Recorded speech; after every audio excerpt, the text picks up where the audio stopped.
What is your experience with quality of the fully automatic steamers or steam systems? Are there any that you can make really good latte art with it? Yes, there is one fully automatic coffee machine supplier, and I have to say I was pretty much amazed by the foam quality, and it is possible to perform latte art with the automatically produced milk foam. How should I say? Many skilled baristas, the way they texture the milk, if they really master the milk texturing, the cappuccino will be totally outstanding. And those baristas, there are not so many of them. Once you will taste one of their milk beverages, you will just melt away because they're so delicious. Mm-hmm. But if you have a cappuccino from a barista who is not skilled, it can be totally awful. They might steam the milk several times, or they will steam it to a temperature far above 60 or 65 degrees. So it's totally burnt. So I prefer to have a cappuccino from a highly skilled barista. It's an unforgettable experience. And all commercial coffee drinkers that are following our coffee science Q&A, I highly recommend you to go to a specialty coffee shop and try a milk beverage. If you find a good barista, you will be amazed by the difference that a good barista can deliver by texturing the milk properly.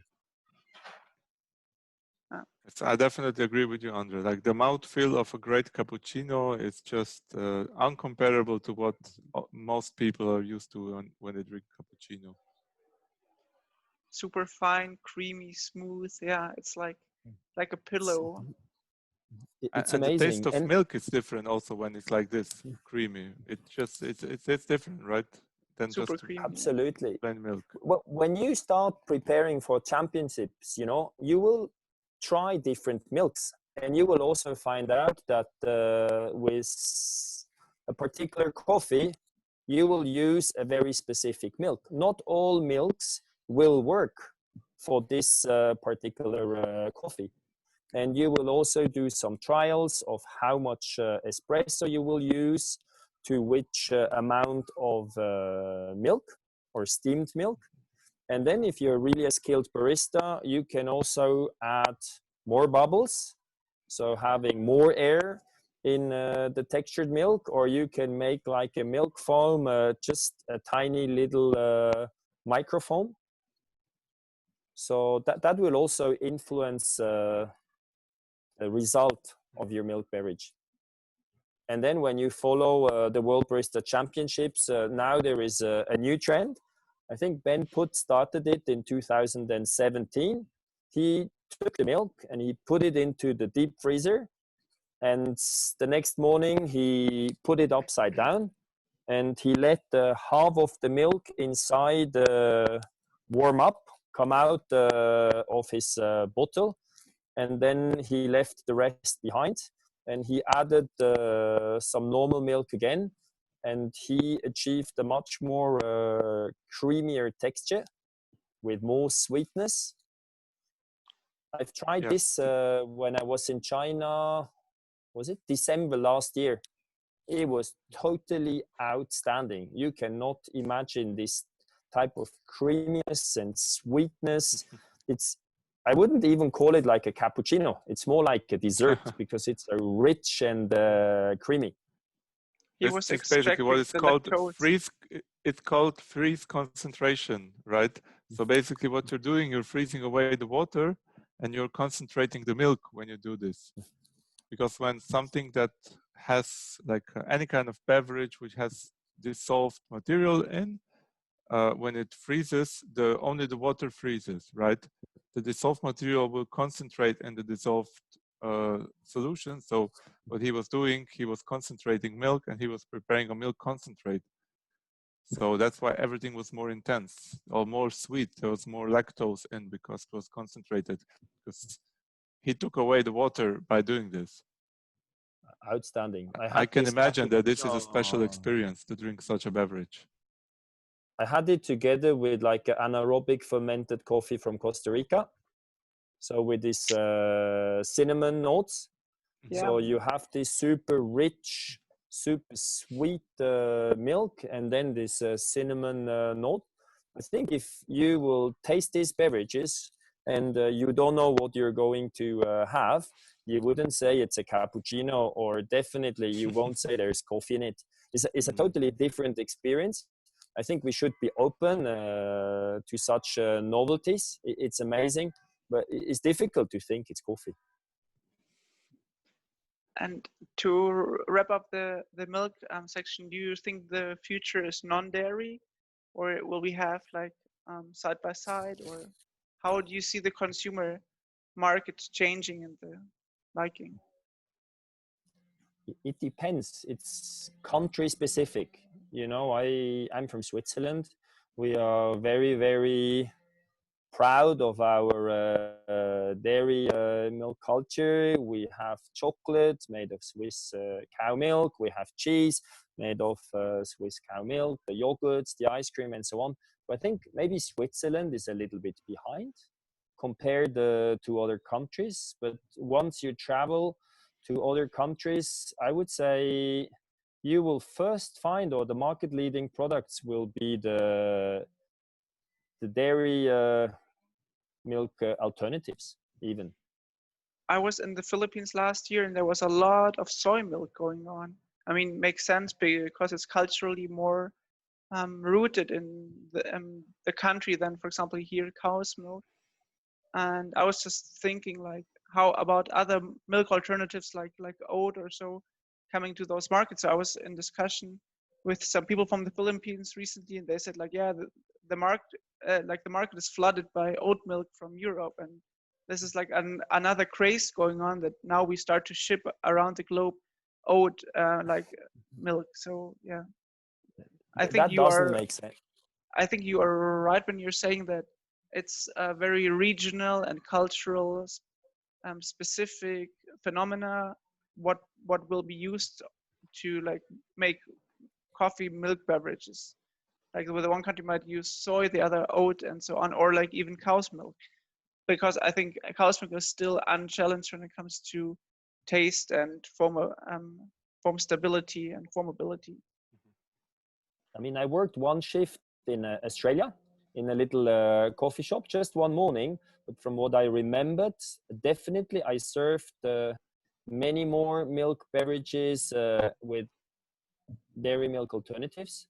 So there was a lot of soy milk. Although I'm not convinced about the soy milk in a cappuccino, but there was a lot of almond milk as well as oat. So much more than dairy. So it really depends how advanced the country is when it comes to sustainability and their own dairy industry.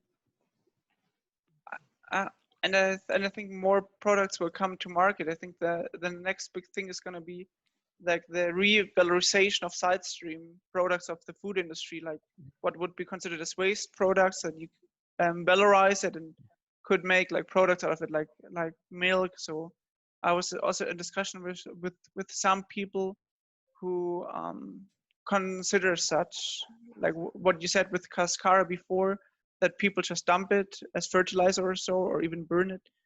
You could actually use such ingredients and now putting it to the milk realm and could make milk out of it. Like there's so many new food technologies and processing knowledge going on that I'm curious what the future will bring us in non-dairy. I hope those will not be too processed, because I got used to like almond milk, but honestly speaking, only like to processed almond milk, so like really commercial products. And then I was judging some barista championships in the UK, and in the signature drink I got some homemade almond milk.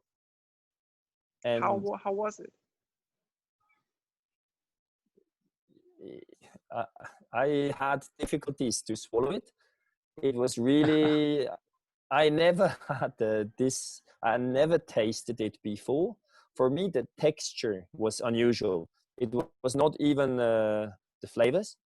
It was really the texture that I felt unusual, and I nearly had to vomit. But when you are like a sensory judge, you have just to keep yourself together. Flavor-wise, it was good, but it was really just the texture, and I've never had it before. And then we discussed, we calibrate with the other calibrated judges, and they were used to this. So they scored it high. So I adjusted my score. And afterwards, I tried it again and again and again just to get used to it. Very unusual. The protein stability in non-dairy alternatives is a huge problem because coffee is most likely acidic, and sometimes the proteins flocculate or like they build like precipitate, clumps, precipitate in the beverage. And if you make like homemade whatever plant-based alternative, people are not as skilled on the protein extraction out of this ingredient, which ends up that they have albumins and globulins at the same time in their protein extract, and then once you brew acidic hot beverages on them, you will have like lumps forming up. That's why sometimes there's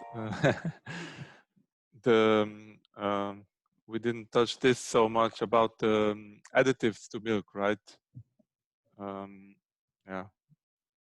Because sometimes there's like a need for additives because there's no other solution to a commercially viable product, right? You can make something from home, which maybe a small percentage of people will like, but to have some scale-up production, very often additives are just, so in some cases they are needed because to improve the food stability and food quality. But of course, sometimes it's another situation where it's just easier to make something with additives because it's much less effort, whereas with some optimization, science behind the food technology and food processing, you can optimize the process and then use it without additives. So I believe here the future trends might be in optimization of the food processes, trying to use other natural ingredients from food instead of kind of artificial additives to be able to optimize the drinks, the milk drinks and so on.